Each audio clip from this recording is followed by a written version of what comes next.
everyone. I am Diana Guerin. I am the Chief Operating Officer of Trade Show Makeover, and I am very excited to introduce our very special guest, Emily Crume, who is with Social Media Examiner. She is the Director of Strategy, which I think is so important when you're going to be attending a trade show. And primarily, she's responsible for finding the sponsors and the exhibitors for their humongous Social Media World Conference. But what I really appreciate about Emily is she's not there just to sell booth space. She really is there to make sure that her sponsors and exhibitors walk away with what they hoped to get out of their participation. And I think that's such a powerful and important approach to how we bring on sponsors. So what we're going to be talking about today is not so much how to get sponsors, although I think that that's a really valuable conversation for us in the future, Emily, but what we're really going to talk about today is how sponsors and exhibitors can stop making the lazy marketing mistakes that you commonly see them make at trade shows. And they're pretty simple fixes of how to actually take home more leads that you turn into deals. So welcome today, Emily. We really appreciate having you here. Thanks, Diana. I'm excited to be here. So anything that you'd like to say really quickly about Social Media Examiner and your role there? Other than we host a large conference for marketers to learn about the latest and greatest in social media and how to improve their own experience, expertise, and to learn the latest tactics and tricks, you should come to see us in San Diego in next March in 2019. Excellent. So what I really think is challenging about your job is marketing to marketers.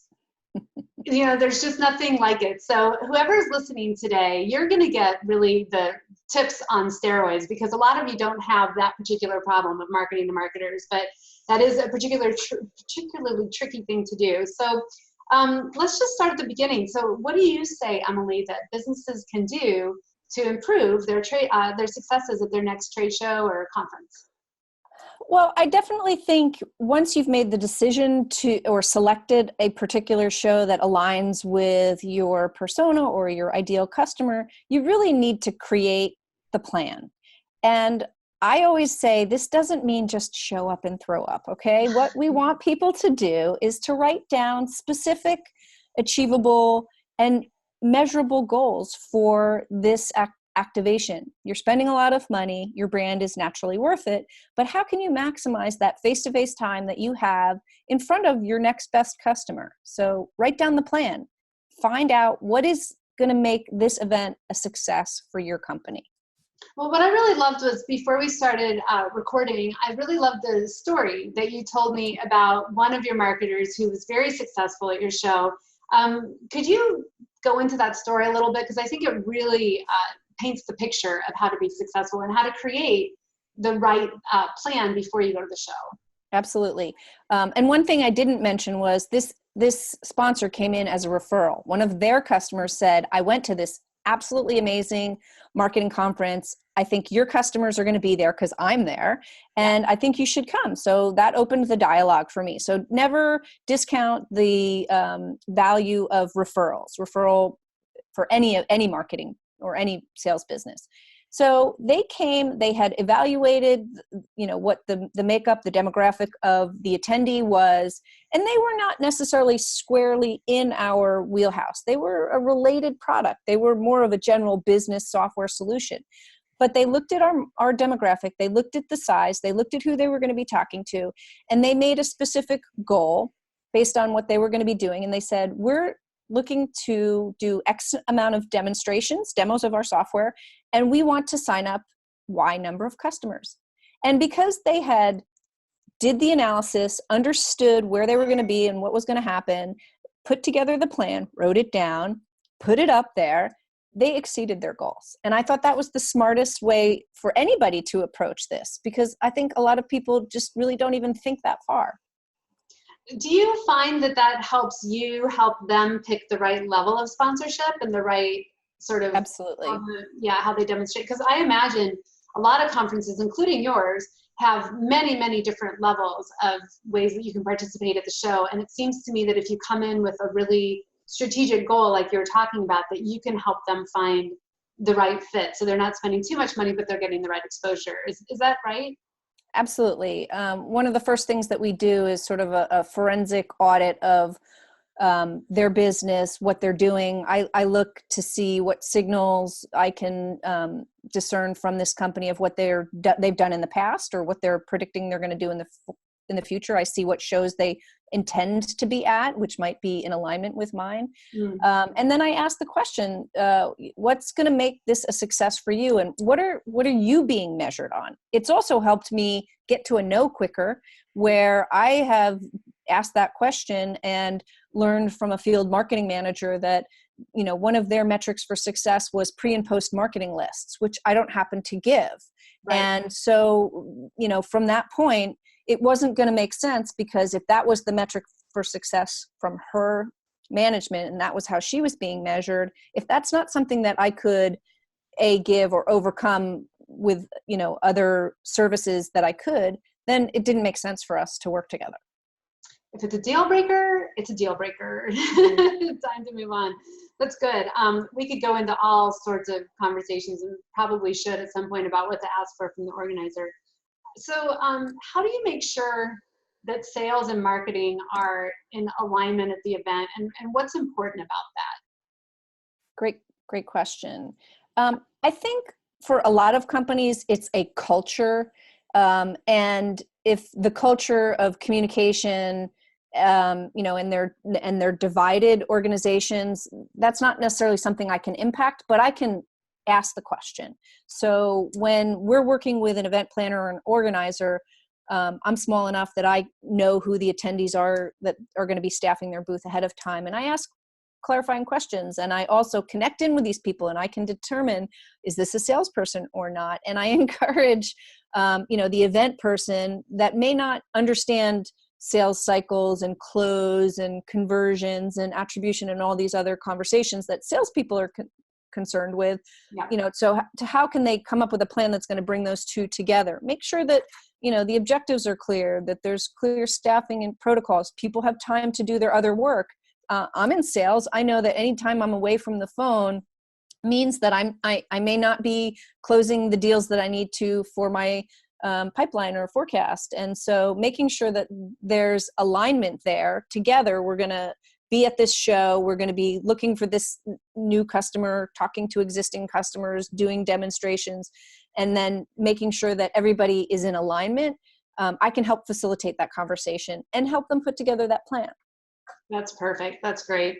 I really loved your story about how marketing sets up the team to come to man the booth, and then you've got the salesperson sitting on their phone trying to close the deal that's in front of them while they're missing all of the new opportunities in front of them. And I just think you're right. I think it's really important to have a plan about how you're going to do the business that needs to be done while you're there at the show, because you are in business to do business even at the show. Would you agree? Totally agree. And, I think even convincing salespeople that any kind of face-to-face contact that you have with your next best customer is really important. And that could be maybe not today, maybe that transaction isn't going to close today, but there is a sales cycle, and that new customer could be very important to your pipeline. So make sure that you're spending adequate time focusing on what's in front of your 2 feet. I think there's a book that a guy named David Sparks, I think, wrote it. It's called 6 Feet from 7 Figures. And it's about being at a trade show and, how your next big deal is just really in front of you. That's great. We won't dive too far in, but one of the things that we talk to all the time with our customers is, how do you properly incentivize the people who are at the booth? Because a lot of times you want them to perform in particular ways, but the way that you're incentivizing them does not support that behavior. So we won't get into that totally, but that is a really key element to work with on your team. So I'm going to take just a little break and make a pitch for Trade Show Makeover. One of the things that's really important to us is that we bring this level of quality of content to you so that you can structure your trade show processes so that you stop leaving money on the trade show floor. So if you would like a free 30-minute consultation with a trade show makeover expert, it is completely free. please go to our website, www.tradeshowmakeover.com. Click on the top of the website, it says talk to an expert, and we'll set you up with that 30-minute consultation, which includes a pre-preparation form that will address your top trade show challenge. Okay, so that's our little commercial. So let's move on. I think these are some of the more exciting conversations, especially since this is the world in which you operate, Emily. But how can businesses amplify their presence digitally via marketing and social media while they're present, or before they're present, or after they're present at the show? You're right. This is our sweet spot, because we teach businesses and brands how to use social media in their marketing. And I do the same thing for my sponsors. So we help them take advantage of all of these opportunities. And of course, they're not necessarily free. There's an opportunity and a manpower cost associated with them. But what a great way to get your message out pre-show. Figure out who's on Twitter, what's the event hashtag, start communicating with people, see who's there. I'm sure that there's going to be chatter on Instagram and Facebook. Is there a private group? Is there a LinkedIn group? Are there other closed, sort of walled garden community and engagement environments that are put together by the show host that you can participate in? Clearly, nobody wants to be hammered with a sales pitch in those environments, or necessarily add value. Remember, be polite. These are the things that we do in social media. It's not just a buy, my, sell, hammer, hammer, hammer, right? But engage organically, engage authentically, show them where you can add value, tell them you're looking forward to seeing them or meeting them. We have this fantastically passionate community I call social media megaphones. And if you look at the SMMW19 hashtag even now it's full of, I'm so excited, and I have my brands that are jumping in and we can't wait to see you. We're going to be there. Maybe we have a free tool or an audit or something that is valuable for their business that they can use to tee up an appointment. And I've had sponsors do that very effectively.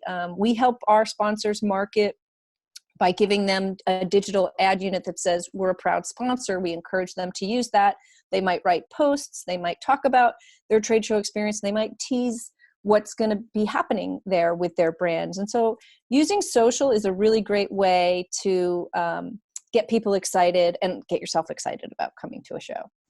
Well, I think what you're talking about is so great, because the biggest misconception that I find for people who aren't really, really entrenched in social media and how to use it is the idea is to get that relationship offline as fast as possible. And trade shows give you this unbelievable opportunity to maximize the social media tips, tricks, and techniques, but really to create that meaningful face-to-face relationship that is where the real value comes. So I think that's just such a wonderful opportunity to learn about trade shows. And in your experience, although you are pretty heavily in the social media world, in your experience, do you feel like most sponsors sort of already know that stuff, or are you really telling them things that they hadn't thought about before?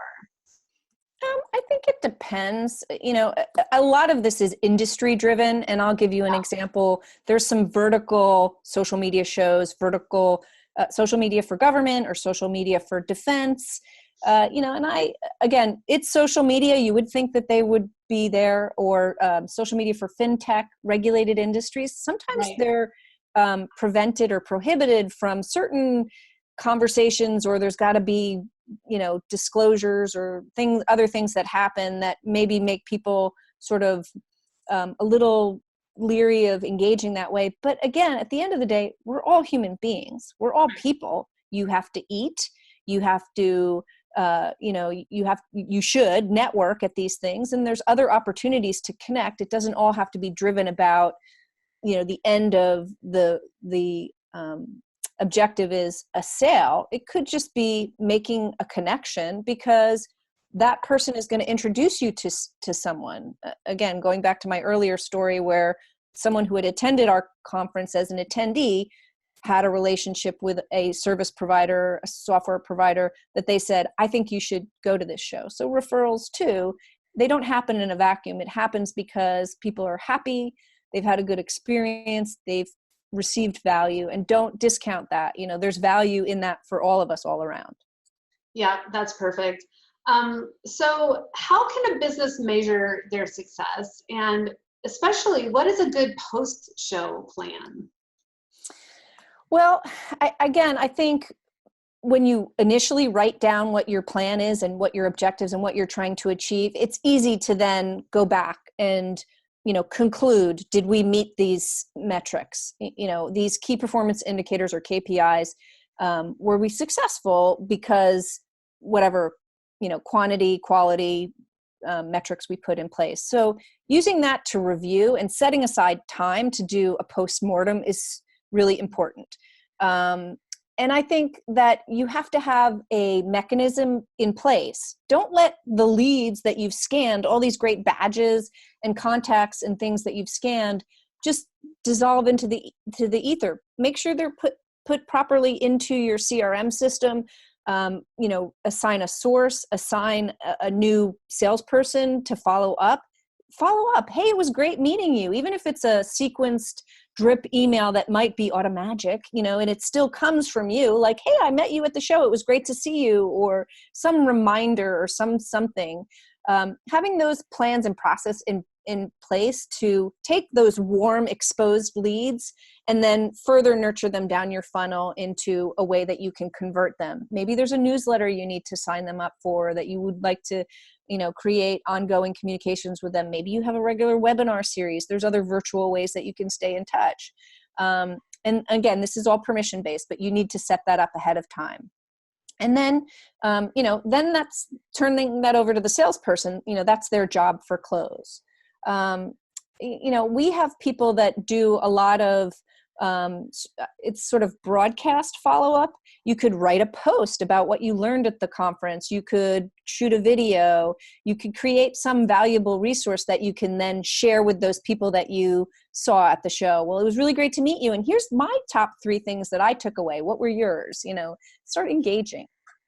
Those are great. And I think the thing that we so often forget, Emily, is how to be multi-channeled with our approach.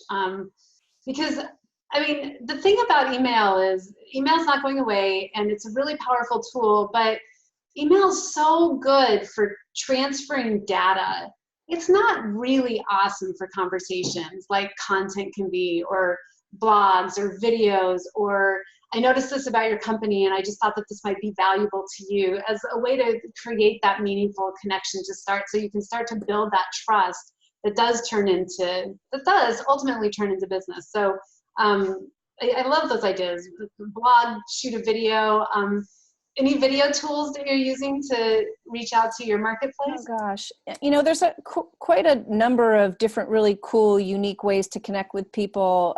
BombBomb has a service. I think Loom is another one. Bonjoro is a mobile, and it really doesn't require any kind of a platform other than, your mobile phone. And hi, Sue, my customer, it was great to meet you. I really enjoyed it. And then you just jet it off to them. Like, how cool is that if you get a personalized video from someone that you met at a conference? I think those are really strategic ways to connect with people. You can do stuff like that on Twitter too. And, you can have a reply that has a video reply. If you follow Madeline Sklar, she's really big on just engaging with people and just film a little video and talk back to them. Like, instead of writing a tweet, video your tweet. I'm going to use that one. I have not tried. I've tried a lot of stuff with video, but I have not tried. That's really exciting. Yeah. Okay, so you have something that is a resource for our audience. It's called Compass. Can you explain a little bit more about it, and then tell us where to find it, and I'll make sure that we get it in the show notes as well. But I think this is really going to be valuable. Great. So over the period of time, we've come up with some insights, tips, tricks, and different things. And we decided to write them down. I have 3 playbooks and a video series that I'm working on. I've created a toolkit. So I do what some of my customers do with information about their category or their solution. And I've created a toolkit of resources, and I call it Compass. And it's on the Social Media Examiner blog. And you would go to socialmediaexaminer.com/SMM World /compass. And I'm sure we'll probably put a link Yeah.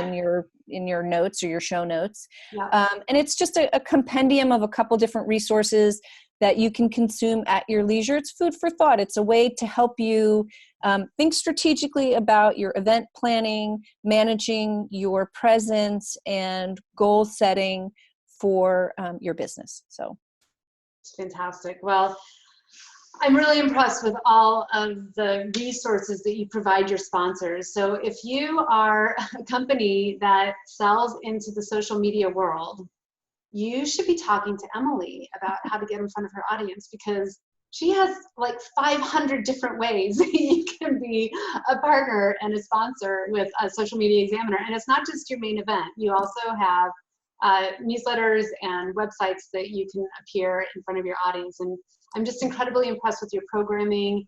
I'm incredibly impressed with the support that you give to your sponsors. And I just think we're not anywhere near the beginning of how to use social media well. So thank you for joining us today. This is going to be a huge value. wonderful. Thanks so much again for having me, Diana. I loved it. Great. Bye. Bye.